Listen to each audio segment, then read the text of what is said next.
It's a nice day. Really nice. I think this is where we were last time.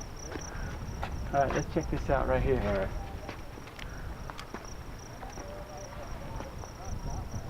I think this is the spot.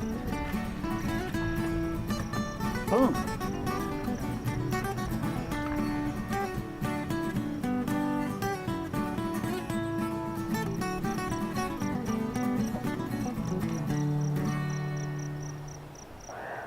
Here in Payson Lakes, above Payson, here with my guest, Jim Anderson, Mr.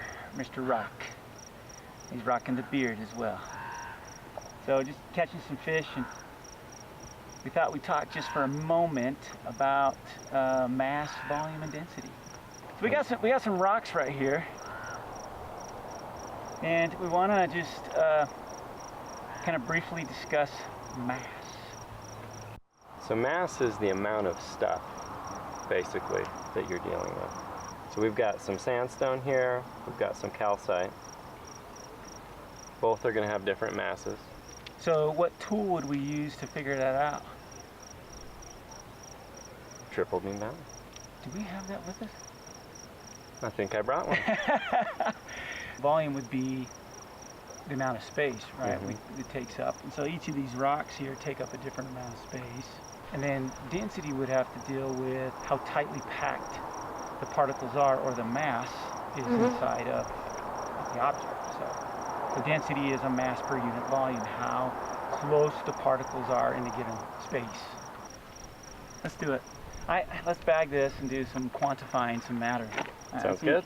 I think we'll be okay. In fact, I'm just going to leave mine right here and hope that a fish gets it. Let's calculate. Let's calculate. All right, let's grab these.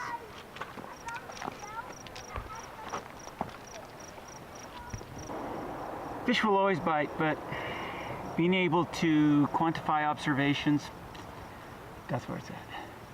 So the tools that we have today to kind of tinker, we have our triple beam balance, which will measure our mass, the amount of stuff in the object. And we also have our graduated cylinder to help us measure the volume of the objects. We picked out two things. Jim, what did you pick out to measure today? I picked out this nice steel weight, maybe lead. Awesome. Lead weight. And I picked out this kind of a rounded weathered rock. I'm really curious as to how it compares to that, you know? I mean, could you tie a rock around your fishing line and use that? Would this one be more effective than that one? I don't know. Slightly bigger. It is. Well, let's see. Let's measure it. So Jim's going to figure out the mass of this weight, you know, how much stuff it's actually inside, by using this tool. And what we want to do is to balance the mass of this weight with these weights that we have here on these three beams. And we're going to slide those around to get these to equal. And we'll know that they're equal when these two lines match up right here. Okay, so we'll measure the mass in grams. These are a lot of fun to use. We do have digital scales in class, and they're fun too, but I like triple beam balance. All right, well, What do we got? the wind's kind of blowing it, but I think we're at 56.6 grams. 56.6 grams of matter in this weight. Very nice. Okay, let's check out my rock. All right. Do you think yours is going to have more mass than mine? I'm gonna go with yes. I think you're right. I think this definitely has more matter in this object than this. But let's see, let's quantify that. And when we quantify something, we use tools to help us attach a number to it. And in science, we just don't want to go like this all the time. This one feels like it has a little more mass to it. We want to be accurate, so. Okay, here we go. All right, I'm gonna start off with this. Now it's at 40. You can tell that it's below that line. I'm too far this way. It's less than 40 grams. I'm gonna go to 30. It has to be in that notch. Huh, look at that. It's less than 30 grams. That's a lot less than I thought. So I'm at 20 grams. I'm at 10 grams. Pops right up the top. So I can't use this one. It's going to go right down. That's 100. So I got to go to my little one. I'm going to slide that down. We're tipping.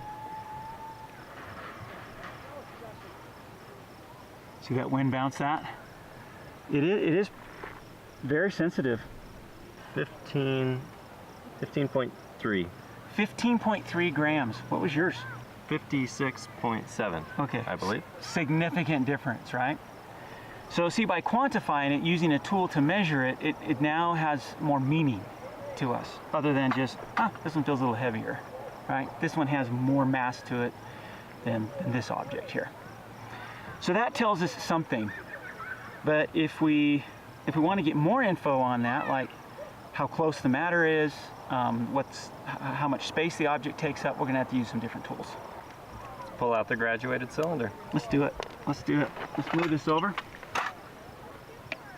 Trusty graduated cylinder. If it's clean, it can also be used as a drinking vessel. Looks like 60. Does that look about right, Jim? Yep. You can see here 10, 20, 30, 40, 50, 60. Goes up to 100 milliliters. So what we want to do is to figure out how much space the object takes up. What does it occupy? Okay, so the first time I dropped it without tipping it and half the water splashed out. Oh, and we dropped it. It's too heavy. So, in order to not spill all your water, you can tip your graduated cylinder to the side and let it slide in. That way, you won't lose your water. So remember, we started at 60 milliliters. We're now at 65 milliliters, it looks like. Does that look right to you? Yeah. So we have an extra 5 milliliters from what we started. So we take the difference between 60 and 65, and that gives us our amount of space it occupies. Very good. So now we have our volume, therefore our lead weight. Now we got to get the bugger out. Bam! So it doesn't matter that we fill it back up with 60, and we can fill this up with 30, right? And if it's filled up with 30 milliliters of water and I drop this in and it goes up to 35, we take the difference, we got 5 milliliters. All right, so we filled up our graduated cylinder again. We're at 30 milliliters. We know the mass of the object, how much matter is in there. Now we're going to tip this and we're going to slide this in here. So we're at 30. Okay. Started at 30. Wow. So 35, 36, 37. What do you think, Jim? Looks like 37 to you? Yeah, 37. Is this the actual volume, 37 milliliters? No. Yeah, because we actually started with 30 milliliters, right? Right.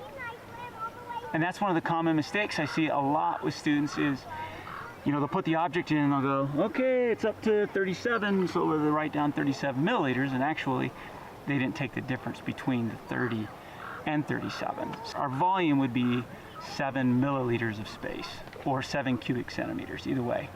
Because 1 milliliter is equal to 1 cubic centimeter. So your rock has more volume than my weight. My rock takes up more space than yours. Yeah! So we just finished measuring the mass. Now we want to see the density. How tightly packed is the matter in this rock compared to that weight? We calculate the density by dividing our mass by volume. If we remember, the mass of my rock that we measured first, or my sample, the mass of my sample was 56.6 grams. I take 56.6, put it in my calculator, and I divide that by the volume. Now the volume that I displaced in the graduated cylinder was 5 milliliters. So 56.6 divided by 5 gives me 11.32. So that's 11.32 grams per milliliter, remember, because we measured it in grams and we measured milliliters. So grams per milliliter. That's pretty tightly packed. Yeah, that's a very dense sample. For sure. I don't think I'm going to come close to that, guys. I mean, Okay. definitely I could feel that this one feels more heavy, but I had a greater volume, right? It's true. And if this has a greater volume and less mass, it would make sense that the density would be less. Yeah. But we don't know. We're just kind of saying, oh, it's less dense. Let's figure it out. So if we think back to when we measured the rock, we got 15.2 grams. So we take our mass of 15.2 and we divide that by our volume. So it displays 7 milliliters. So 15.2 divided by 7 gives us 2.17. Whoa, that's low.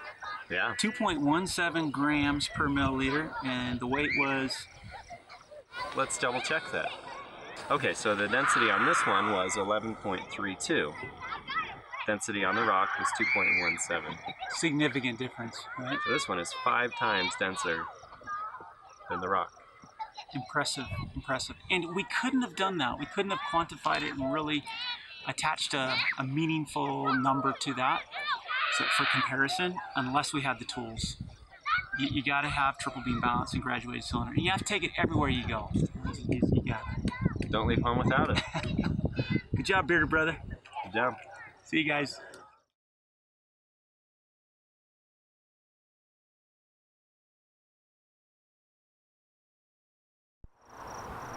You get any bites? Not yet. Slow day. You think there's life on other planets? That's a good question. I think there's gotta be. I think there's gotta be life on there. You know, if right now you had aliens that came down or came out of the water and came to attack us, I mean, how would we defend ourselves? You know, fishing poles? What would we do? I don't know. I think I'd throw a rock at it. I think I'd beat it with a rock. I think that's a good idea. Maybe you could use the weight on your fishing pole too. That's right. But right here, okay, let's look at these rocks.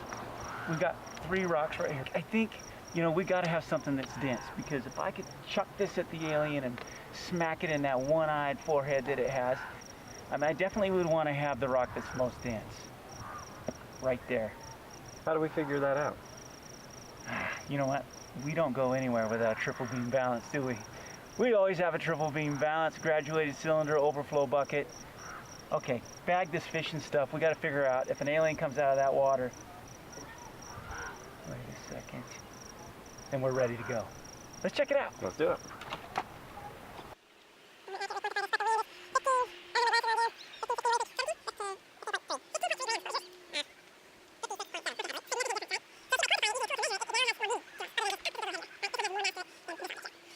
That was cool. That was really cool. What was that?